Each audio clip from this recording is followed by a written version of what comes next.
Hey, there we go. Okay, A major. Ready, go.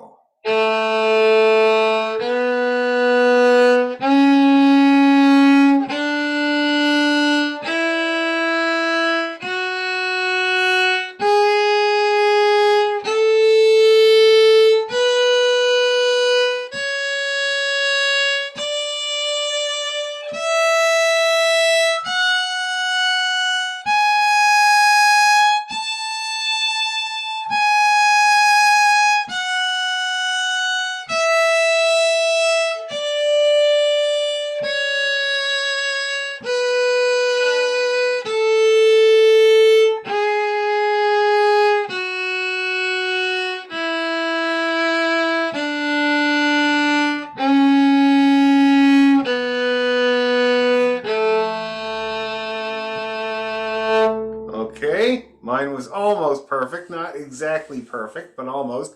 Let's try the arpeggio. Ready, go.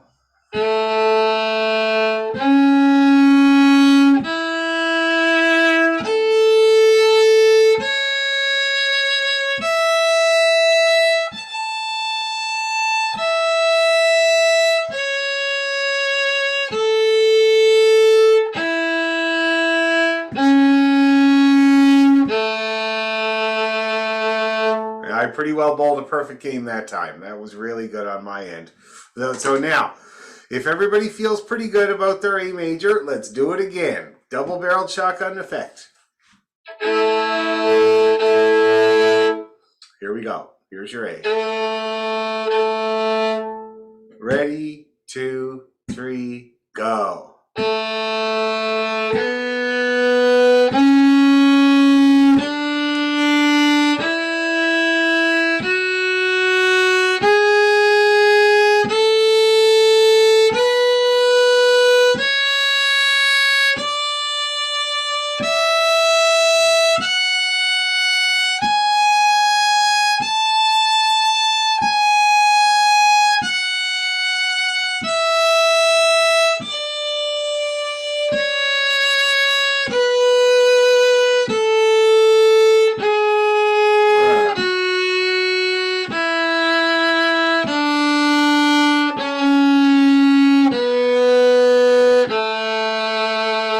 Arpeggio!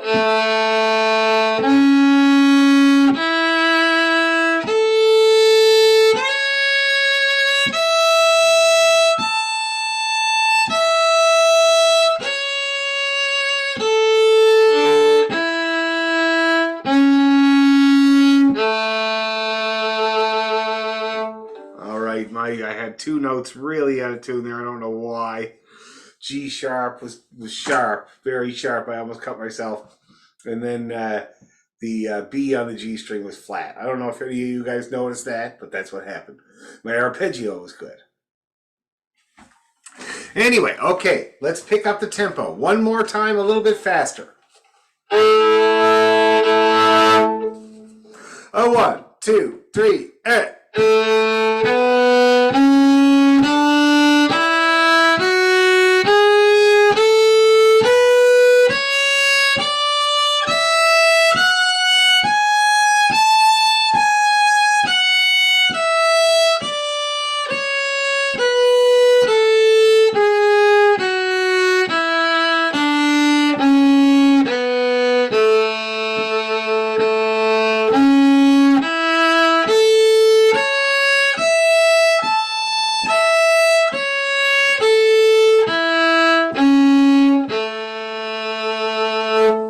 Redemption. I did good that time. Okay, how's everybody feeling about A major? It's all there if you start to feel comfortable? Good. Now, let's tackle A minor. You guys know the changes. We got no sharps or flats. Okay? Slight change to your hand. Let's go slow to tune. Ready? Go.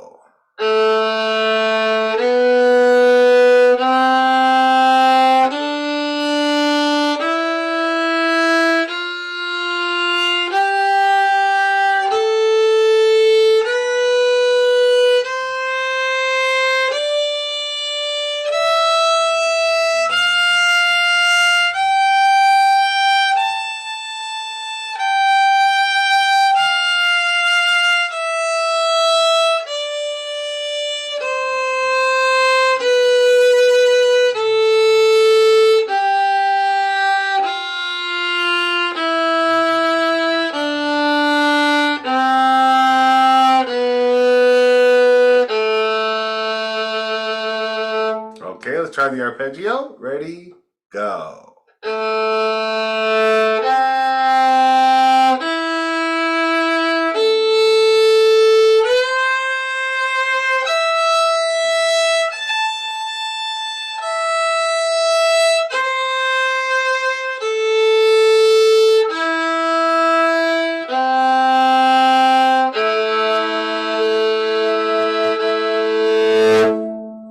Feelings, thoughts? Feeling okay? Yep. I sometimes have an issue when I get to the high F natural. Sorry, I go a bit too low. Yeah. So I have a habit. it's kind of a common thing, actually, going too low. I always put it down to freaking out. You feel like you're going to be sharp on the F, right? Because how often do we play F natural? It's not very often in our music, anyway. So I would just go with it, but press harder. That's kind of what I do for the F. So my finger lands a certain place, and I just kind of press until it's there. And it doesn't take much because when you're next to the nut, see that? Huge shift there just from finger pressure when you're that close to the nut, okay? So just press a little harder if you're finding your flat. Anybody else having any problem notes in the key of A minor? No? Okay, good. Let's go a little bit quicker, shall we? How about you, Travis? No, I mean, I don't like F natural either, but that's been said and done already. Yeah, and the one on the D string is not too bad though. And that's what I use. I try to remember the one on the D string because that's just a low two. We're kind of used to doing that. And then when I get up to the F, I try to remember that. See what I mean? Try to relate those two Fs. Let's do it again. Alrighty. Same speed. Ready, go.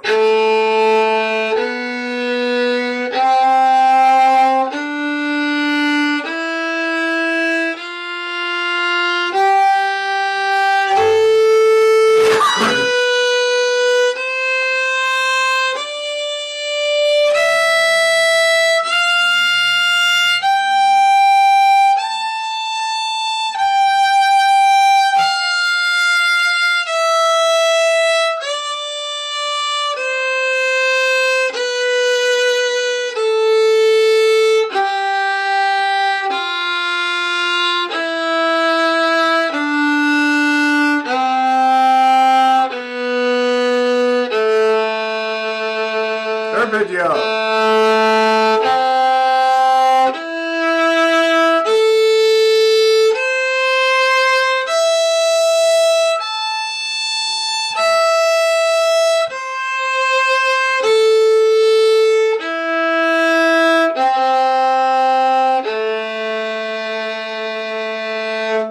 Now, how was it that time? Getting better? Feeling more comfortable? Good, let's up the speed. A 1, 2, 3, go.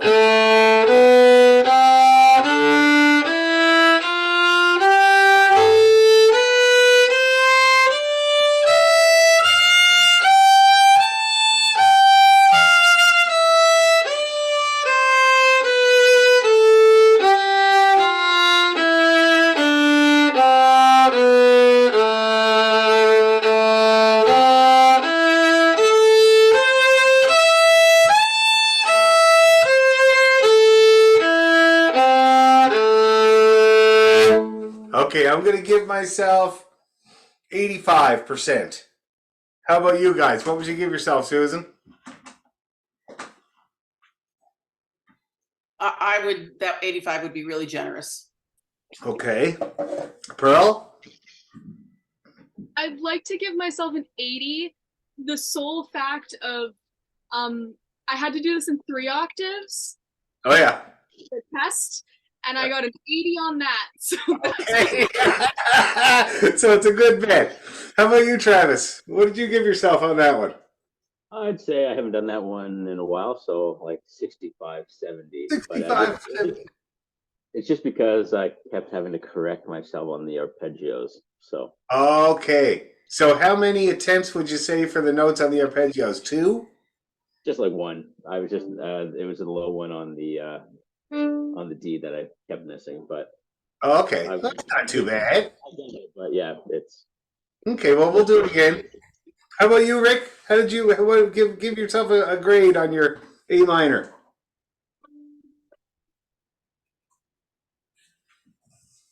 You're muted there, Rick. And your camera's not on either. I don't know how to turn that on. Oh, look on your Zoom screen, on your Zoom window, and there's a camera icon. Camera icon. I got a little person icon. I don't see a Zoom icon anywhere. I'm looking. Oh, wait a minute now. There's a mute thing. There's a thing. I'll find it eventually. It's on the bottom left-hand corner of the Zoom screen. Really? If you're on a computer. I am. I don't know. I can't find it. It should That's be okay. right next to mute. Yeah, I see mute, but I don't. Next to that, it says start video. Yeah, that's it. Click it. Oh, okay. There you go. There you go. Yeah, there we go. Now, how did you feel about your A minor? It's fine. It really doesn't. I don't really play scales much, but I know if the tune's in A minor, I know I know where the notes are, so it doesn't really. I guess everybody has trouble reaching the C sharp and stuff like that, and not in the minor key, but in the major key. Oh yeah, that's the only problem. Stretching for the C sharp and the G sharp and the other keys, but otherwise it's okay. Okay, good, very good. Okay, well let's do one more A minor, same speed, and then we'll get into the tunes. And you're right about the C sharp and the G sharp. Now, when I do them, I'm flat fingered. Completely flat fingered. Like I have very little curve to the finger because I have small hands. Now, you're supposed to have curved fingers. For my G sharp, I can't curve it, so I got to find the hard spot of my finger. And I use that and I come down on it real nice and firm, and that's how I get my G sharp and my C sharp. Might help you too. Now, let's see. One more time at the same speed, and let's see how we do. Okay, here we go. Here's the A. Oh, 1, 2, 3, go.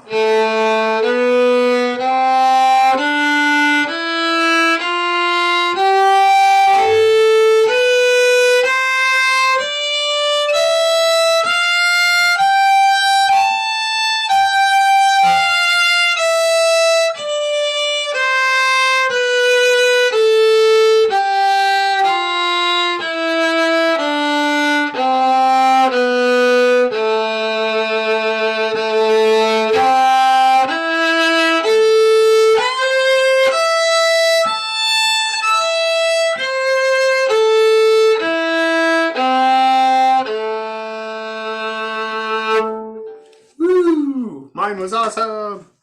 Okay, so page 62 in Sandy's book. I think it's D. Yeah, section D if it's on the PDF.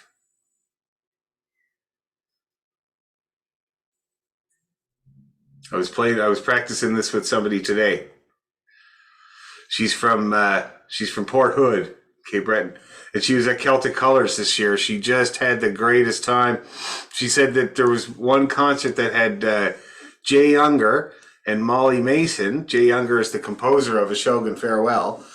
And they were doing A Shogun Farewell. And then the other people on the show, which was Troy McGilvery and Shane Cook, and I can't remember who else, joined in with these harmonies. As a big surprise, they came on the stage playing these harmonies, and apparently the place just went nuts. There wasn't a dry eye in the house.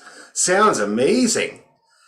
They're so cool, those musicians. They're Jay Younger and Molly Mason. So cool. Anyway, okay, let's do it. King George IV, people. Put your helmets on.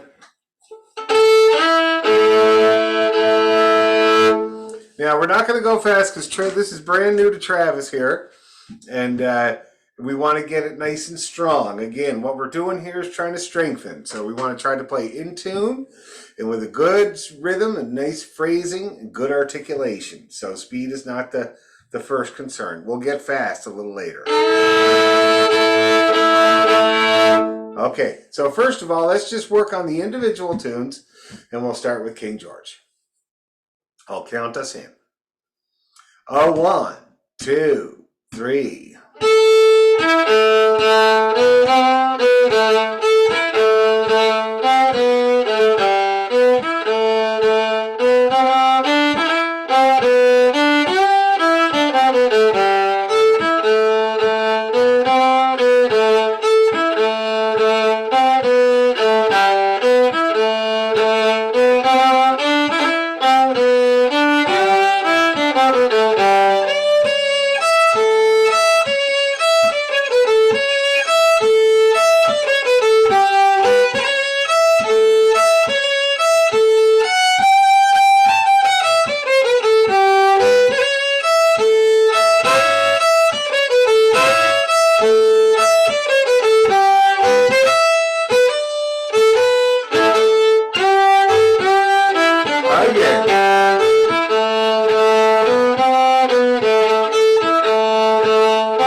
Okay, how are we doing, people? Any problems? How you doing, Travis? I think I was okay. I was just trying to follow along that year. I think I got 60% of it. But Okay, that's not too bad. we'll see. There's a few parts where I need a couple more times to get the like the walk down portions. The Like walk down that. portions are just scales. Mhm. All the notes in between. And then that one part that goes do do do do do do do do. Yeah, so that's the last part. This here.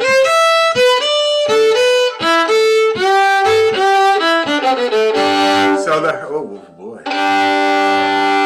So the hardest part of that is just one bar, and it's C E. It's just odds and evens. C E, B D, A B, E A. And then you just do a scale. You go G, A, down you go.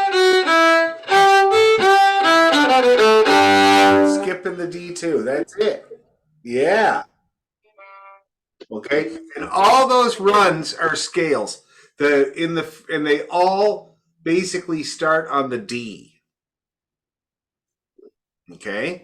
The upper D or the lower D, and then the high A. But that's the most important thing with scales up and down is to know exactly which note it starts on. Now, how's everybody else doing? Any problems that I can help with? Or is it just to keep practicing it? Yeah, let's do it. Let's practice it a few more times.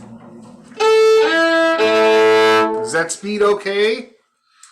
Can we start at that speed and then kind of lift it a couple times after that? Okay.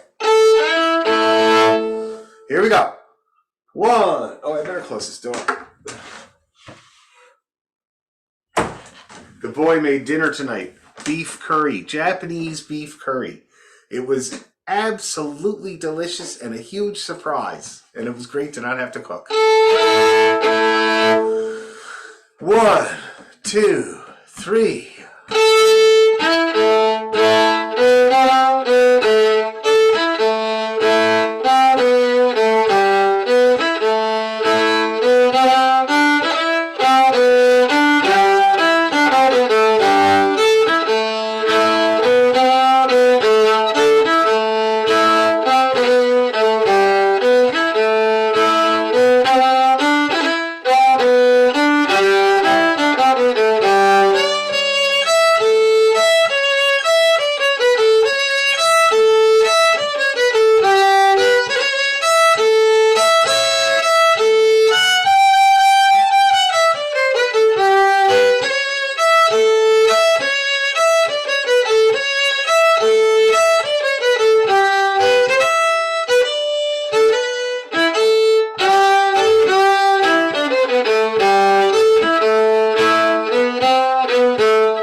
Everybody looked like they were moving along just fabulously there. Anybody having problems, or did that work out? Travis, you're getting it? A few bits and pieces. I'm getting it. I'll try. I think by next week I'll have it. That's good. That's good. And you can glance at the music. Yeah. Yeah, it does help. How's everybody else feeling? Is it okay? Okay. Mm-hmm.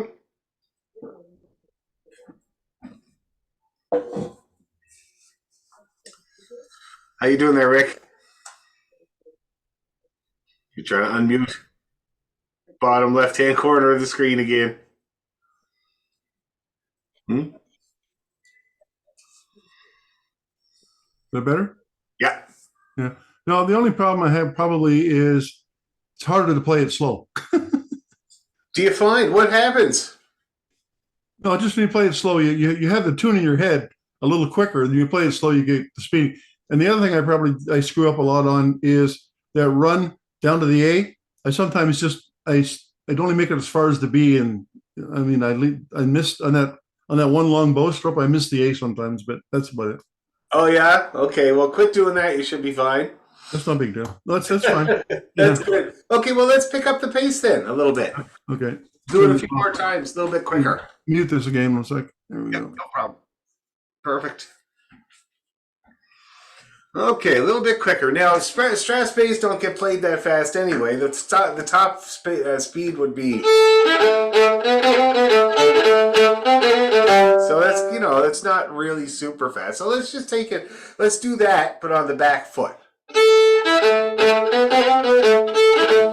Like that. Let's do it 3 times. Give Travis a chance to get more bits. 1, 2, 3.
That looked good, everybody. That looked good. Everybody feeling okay?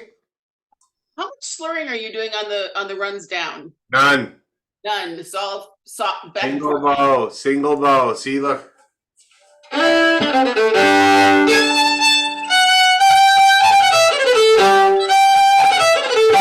that? You can really get it going.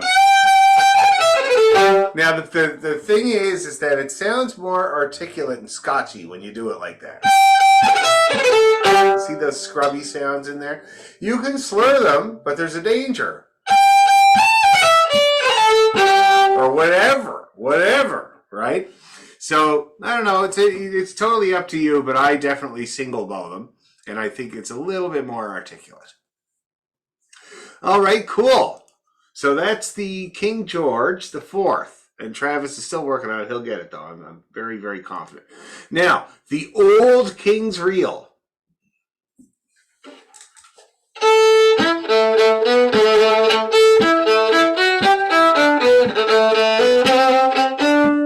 Great tune. My God, it's a growly one.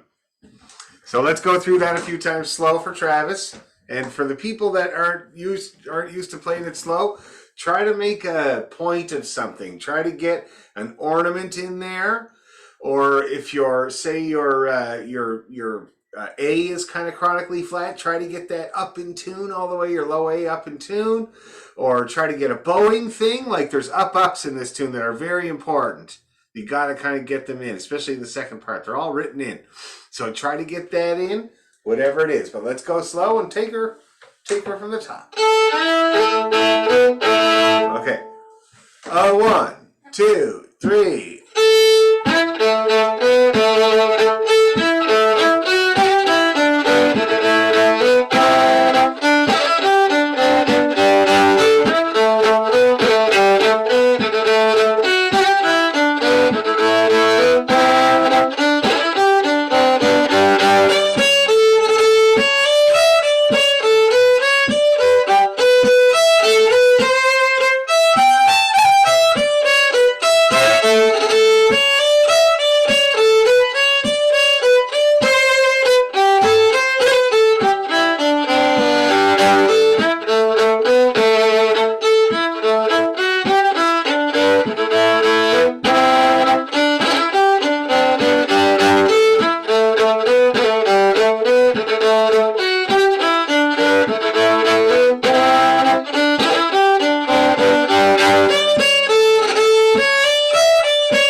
Righto. How you guys feeling about that? Getting it all in there? Yeah, okay. That's good. How about you, Pearl? Yeah? It's all right? It's all right. It's still a little bit. I was new when I had to go up north, Yeah. and then I was working 7 days a week all summer, Oh, yeah. so I didn't have too much time to practice. Oh, that's okay. We'll just practice right here. But there's nothing kind of getting in your way that you need help with. No, it's mostly just like missing an accidental. Like I think I missed the F at the Yeah. Okay, for sure. And there is some back and forth with the C's there. So you're going to watch for that. Okay, good point. How did you do, Travis? Okay. Yeah? Just okay. Yeah. I hit some, I can get some of the portions, but I am better at learning by ear. So a few more times, I usually pick out most of the key You parts got of it, man. That's great. Well, we'll keep doing it for sure. It's just hard. I just can't read music, and it just doesn't help at all. So Have I ever now I understand that, and I am an advocate of reading music for the most part because it does really help with certain things on the fiddle when you're learning or when you're trying to organize things. But of course, you don't really need to, obviously. But have I ever told you the tricks about sight reading? no. Okay, there's 3 tricks that I always like to tell people about when you're trying to do sight reading in a hurry. And the thing is that the fiddle is really set up for reading because it is a fiddle. So if I always use this example, so here I got some music here out of O'Neill's. That's what I've been looking at. Okay, oh, there it goes to the floor. So check this out. So you got the staff. Okay, you can see that. Got the staff. And if you think about it like this, the fiddle is a staff. You see that? And that's how you get to know what string you're supposed to be on. So basically, in here, I'll share my screen so I can show you guys. So check this out. So here's the staff. So everything up here is the domain of the E string. Everything up there has to be on the E string. All the stuff in the middle of the staff, this here part, the very middle, is the A string. And the A string, it makes sense because the A string is the middle of our range. All notes go up and down from the A string. That's why it wears out first. It's the one we use all the time. And so that's why it goes right down the middle of the staff. Everything that hangs on the bottom of the staff down here is the D string. And that's what my dad's teacher used to say. The D string is lazy. It hangs around the bottom and even off the bottom. See that? Because the D string hangs off the bottom of the staff. And then on the G string, there are no notes on the G string that don't have extra lines. All of the notes on the G string have extra lines. And you get to know each one. So here we got our low A, right? That's 2 lines, but it's on the line. Here we got our low G, 2 lines, but it's below the line. And then we got B. B is very distinctive looking. See that? You kind of get used to the look of it. And then you got C. And I always say that C is Kermit the Frog's eye. Remember how Kermit the Frog had the eye with the little line through it? That's his eyes look like that. So that's what the C looks like. And also the high A looks like Kermit the Frog's eye too. So that's how you... Now, the biggest tip about reading music on the fiddle is, first of all, if the dots go up the page, your fingers go on the fiddle. If the dots go down the page, your fingers come off the fiddle. If the dot is on a line, it's always going to be 1 or 3 in first position. Always. No choice about it. Only 2 choices, 1 or 3. If the note is on a space, it's going to be 2, 4, or open. And I'm sure you probably don't use your 4 very much, so it's going to be 2 or open. So if the note's on a line, 1 or 3. If the note's on a space, 2 or open. Okay, those are my tricks for reading music on the fiddle. It can make it go really, really fast when you get to know the hang of it like that. Okay, let's try King's Reel again.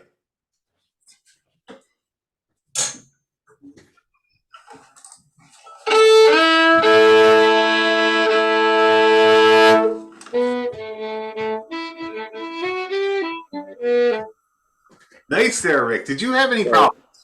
Not really. I must admit I didn't notice the bowing until now. I have to go back and change my bowing. It might help. I think you'll like the bowing, the way he's got it. It is the way that I do it. Yeah.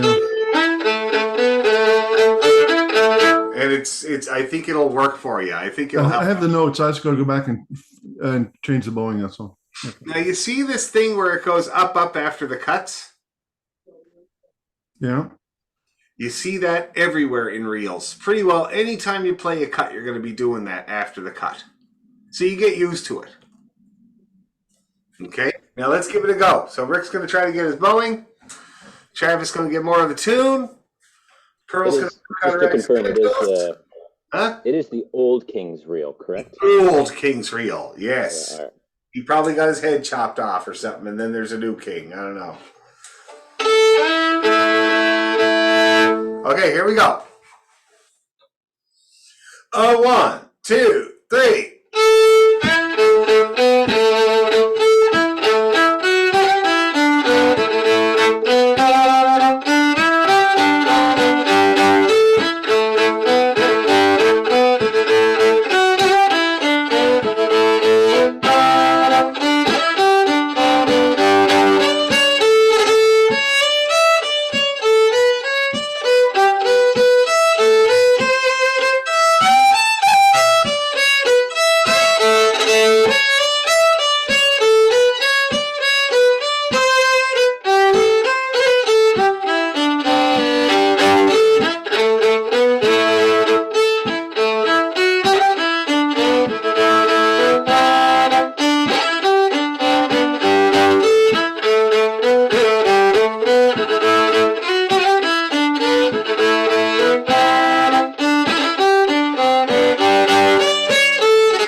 Little faster.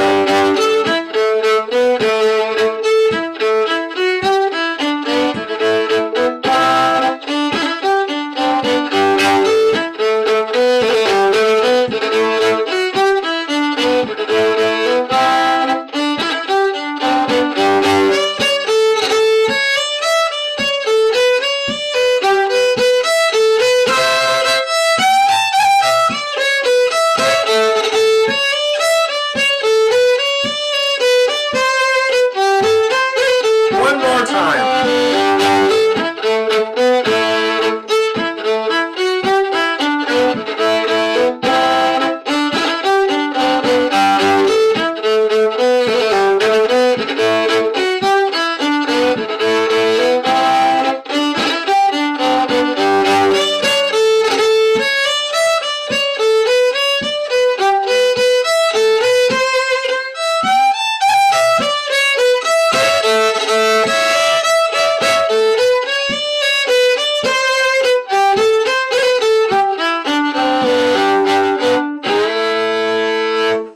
Okay, everybody getting more of the stuff they were trying to get? Good. And I do have a question. Transitioning, you're ending on a B on George the Fourth, and do you just go right from that note right into the A on Old Kings when you're playing a medley together? It's a really good question. Let me see what I usually do. Yeah, I go right up to the A. Okay, that's fine. Just curious. Right up to the A. I thought I might use the B because that's handy too. It would work, you know what I mean? But I'm pretty sure I go to the A. Okay, that's fine. Now, that's good. So everybody's getting more of their stuff. Can we pick up the pace a tiny bit? Sure. Okay, let's do it. Let's pick up the pace a little. Okay. A 1, 2, 3.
Last time.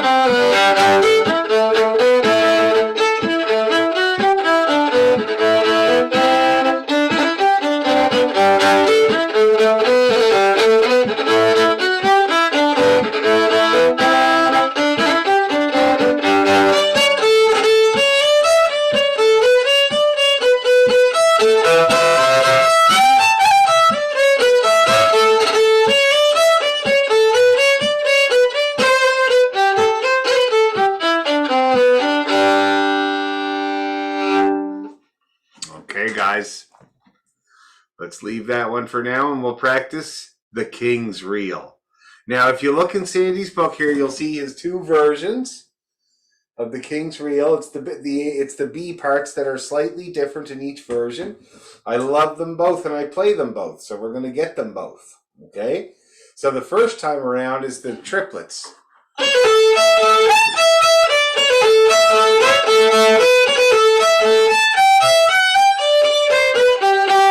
The second time is the cuts.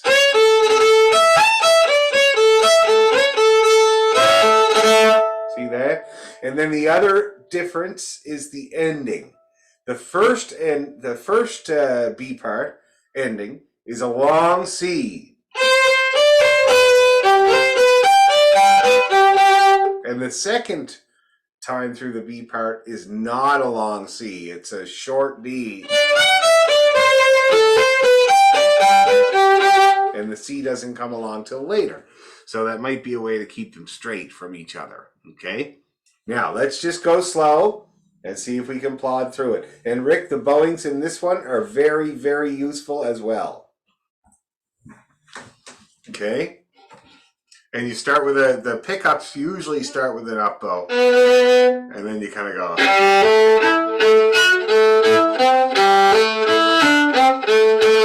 Okay, you just follow the bowing that's there. Great tune. It's another growler. I don't know which king they're talking about, but it seems pretty growly. Okay, let's give it a go. Nice and slow.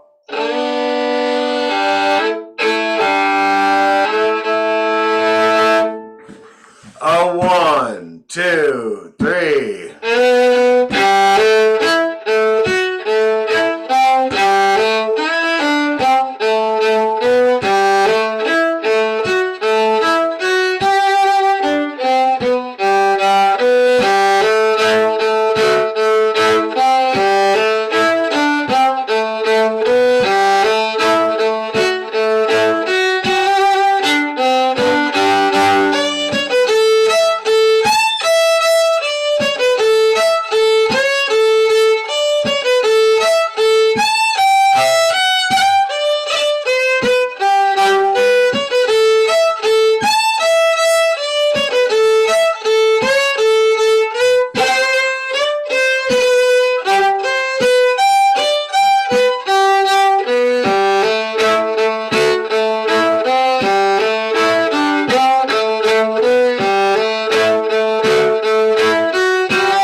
king's reel. How's everybody feeling? Not too bad? Oh, good. Now, Travis, I'm sure you're kind of flailing around in the water. Yeah, I am, but I'll practice it. If I know which ones, then I'll at least. For sure. Now, but there's no significant challenges. Just remember that. It's pretty simple. I would say just keeping the ending straight would be a really good way to get through it. Okay? Let's do it again. Anybody else having any problems or questions before we try it again? Mm-hmm.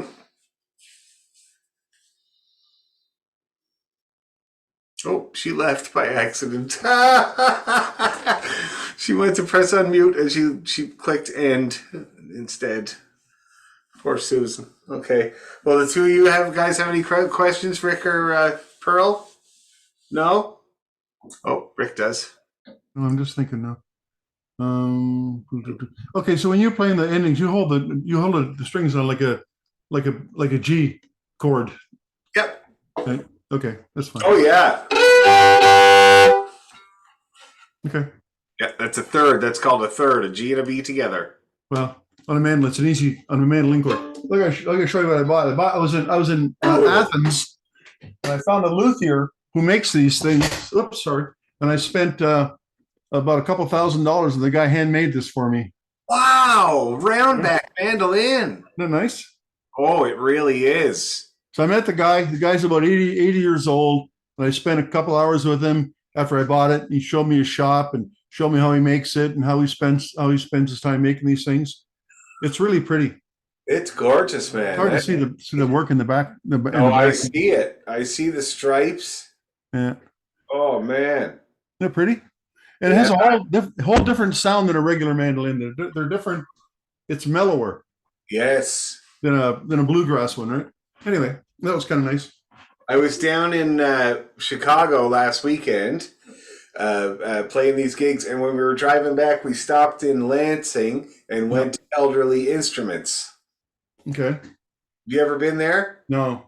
Oh my God! It's like it's basically two huge rooms of vintage guitars, mandolins, banjos. Oh wow. And like the nicest ones that we looked at was the Gibson mandolin from 1916, really nice, great sound, and the Gibson mandola from 1923, gorgeous instrument. That's an octave higher, isn't it? Or lower? No, lower. Lower. I meant lower. Yeah, octave lower, and it was just honking. And then we also saw a banjo, 1916 Gibson tenor banjo. And these are all like up in the $5,000 range, you know. Well, yeah, they're just because they're old doesn't mean they're good. They're going to be careful. Oh, of course, yeah. That's the guy at the violin shop always points that out. The price is only its place in history, and it doesn't mean that it's a good instrument. No, it's true. Yeah. Anyway, poor Susan. Let's try her again, there, guys. Off subject there. I apologize. That's all right. I love mandolins. I play one too. Okay, let's do it again. Nice and easy. This one's a bite to chew. Hopefully Susan will come back. Oh, 1, 2, 3.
Okay, everybody's looking good. I can't tell about Travis, but I trust that he's surviving okay.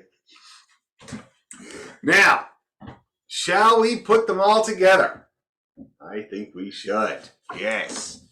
And we do them. We'll do the last one is just we just play the both times as written. We don't repeat that whole thing. We just play it from one end to the other because it's already repeated. It just has a different beat part.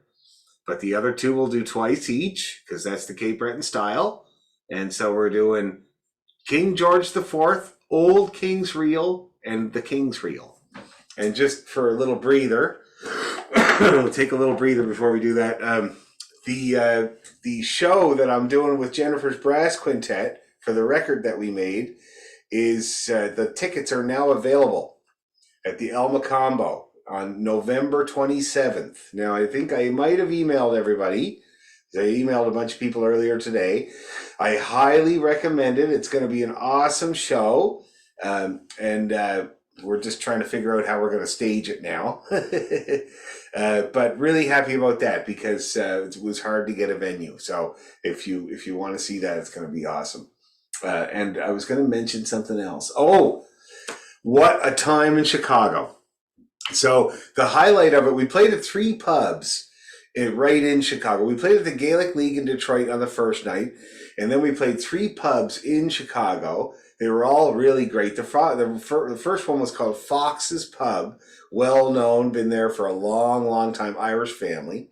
And we get in there, and I'm playing with a guy called Michael Darcy from County Clare, and another guy on guitar and singing, and another guy playing the tenor banjo called John Murphy, and he's from County Mayo. And so we get to the Fox's Pub, and there's a big table of people, like 12 people, and John disappears, and we're looking for him, and it's his family. It's all of his cousins. And they're all from Mayo. And the first cousins had an accent. The second cousins had a little less of an accent. The third cousins had no accent at all. They were born and raised in Chicago. But all immediate members of his family, which was pretty cool. And then we played this place, and we had to appear on the radio the next morning. So we all went down to this radio show, and it was this woman, she was the host, and this old Irish lady who was her sidekick, and she was taking the calls and mentioning things to your woman there. And at one point during the interview, she says, I'll have to interrupt you there, Barbara. I just got a call, and Henry Garrity is having his colonoscopy tomorrow and needs a couple of prayers.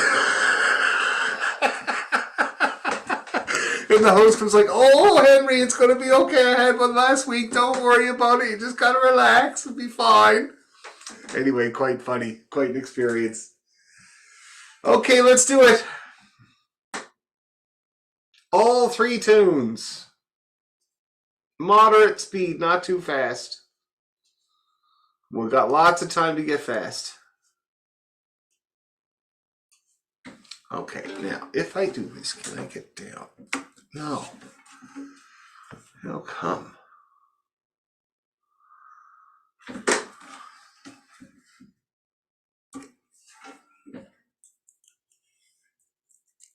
No. I should do that 100 times. I can do that. That's all right. Just trying to figure out how I can scroll my music while I'm playing. I usually use my fiddle scroll on the space bar, but that doesn't seem to work on this particular program. Here we go. 1, 2, 3.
We're gonna try that again. Now, Sandy's got a couple of things that he used to play afterwards. I don't know about this one. I don't think I've ever tried it.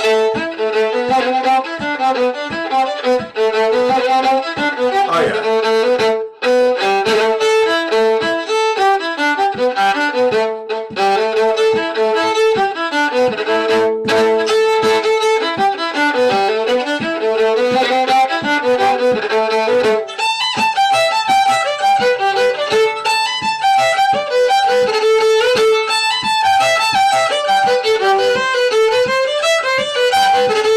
Yeah, I've heard that tune before. I don't know where. Probably off of Sandy, although I don't remember him playing at the end of this set. But we'll have to get a tune for the end of this set. Somebody, you always stick a tune on the end. Sandy did this one. My family did Miss Lyle's Reel.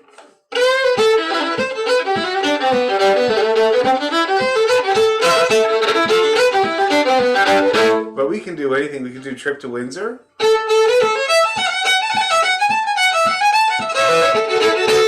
Dan R. McDonald tune. We could do The Weasel. I don't know if you guys have ever heard of The Weasel.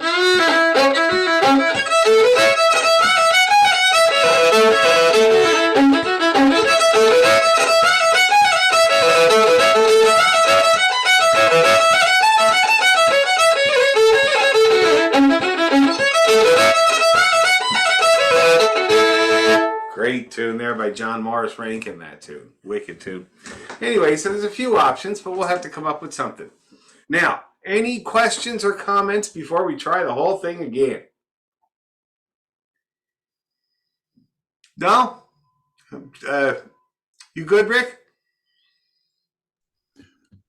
Only one else have this problem. I have a problem is I have to turn you guys off when I'm playing because it throws me off if I listen to other people playing and I'm playing. I have no idea why.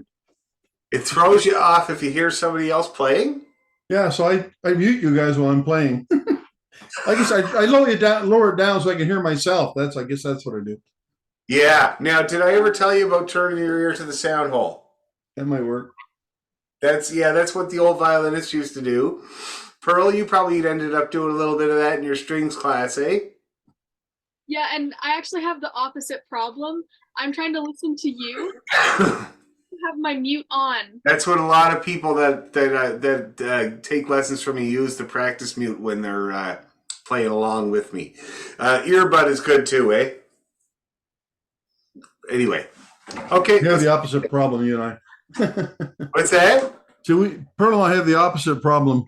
That's right, yeah. But yeah, turning your ear to the sound hole is a really good. That's how violinists tune in the orchestra when everybody else is tuning around them, because it's like putting headphones on of your own fiddle. Now the problem is that you got to use it sparingly, because if you've ever seen video footage or pictures of the old great master violinists like Jascha Heifetz or Fritz Kreisler, their head is laying on the fiddle because they're addicted to that, right? They couldn't get enough of that sound, but they all had really serious hearing damage in their left ear. So I always say you got to use it sparingly. You once in a while, or you just I just gauge it.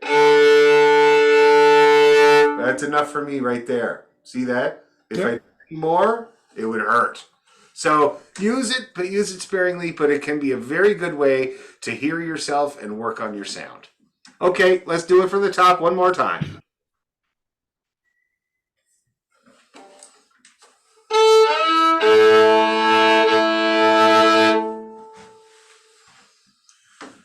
I'll count yous in. 1, 2, 3.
looked happy there.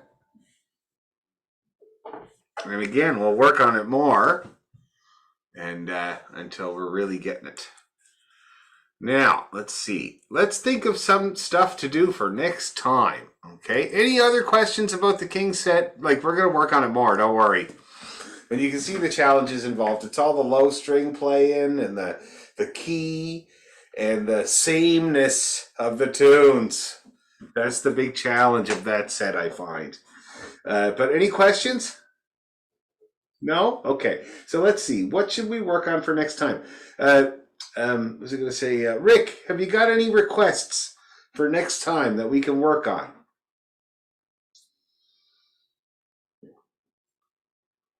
Oh, sorry. I was working on Neil Gow's Lament on the death of my second wife. That one. Absolutely. That's on my YouTube channel as well. If you want to prepare it.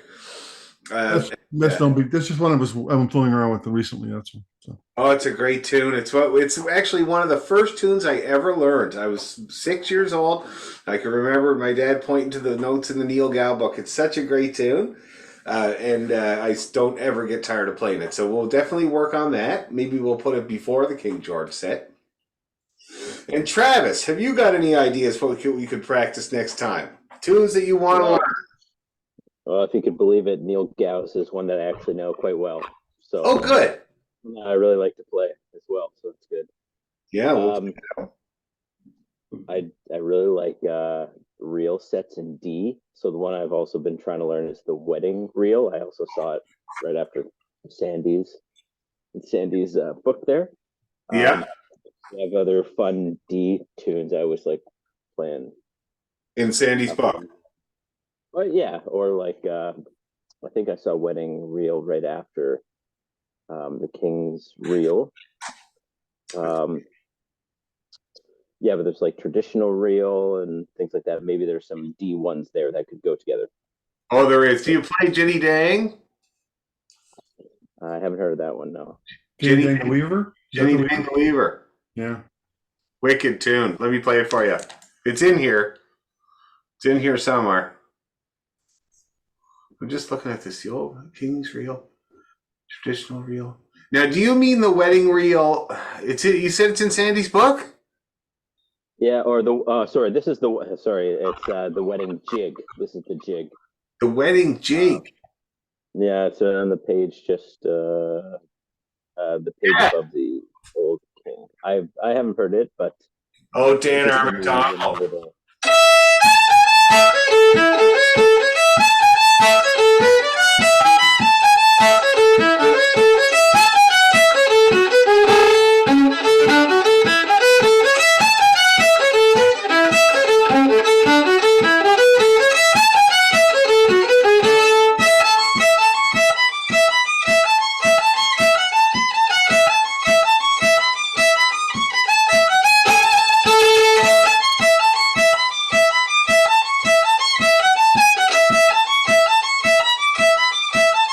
Oh. Great tune. We'll work on that. So that's the wedding jig, everybody. The wedding jig we're going to try. Okay. What page is that on? Sorry? What page is that on? It's on the page previous to, it's on page 61. Okay. 61, yeah. It's the tune right before Miss Lyle Strathspey in the book. And it's a Dan R tune. It's a pretty well-known tune as well. That whole page is Dan R stuff. It's out of his Heather Hill book, I think.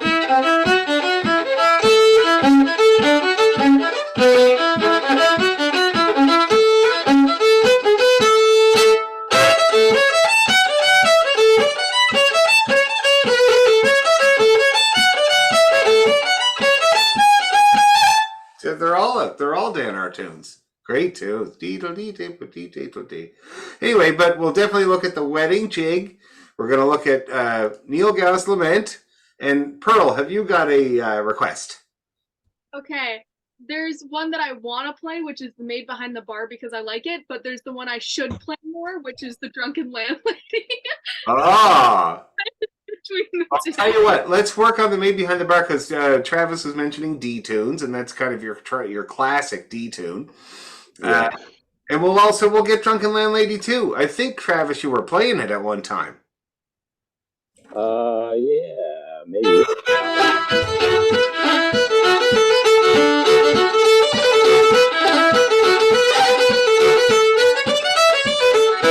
Is that one you played?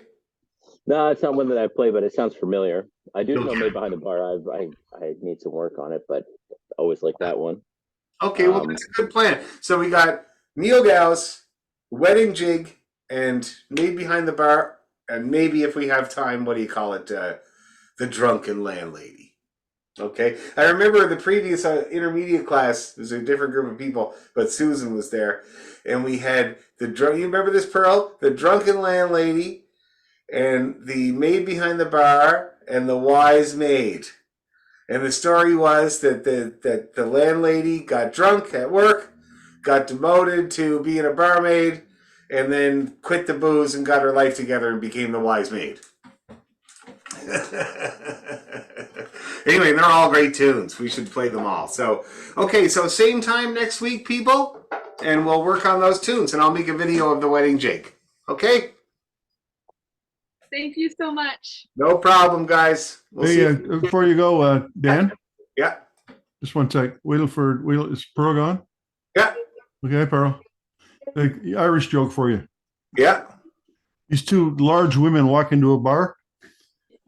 Bartender ordered a beer, and the bartender doesn't understand the accent. He said, "So you girls from Ireland?" She goes, "Huh, no, Wales." He said, "I'm sorry, you Wales from Ireland?" I love it. Okay. I'm going to remember that one. Okay, see you guys. I didn't want to say when Pearl was here. Take care.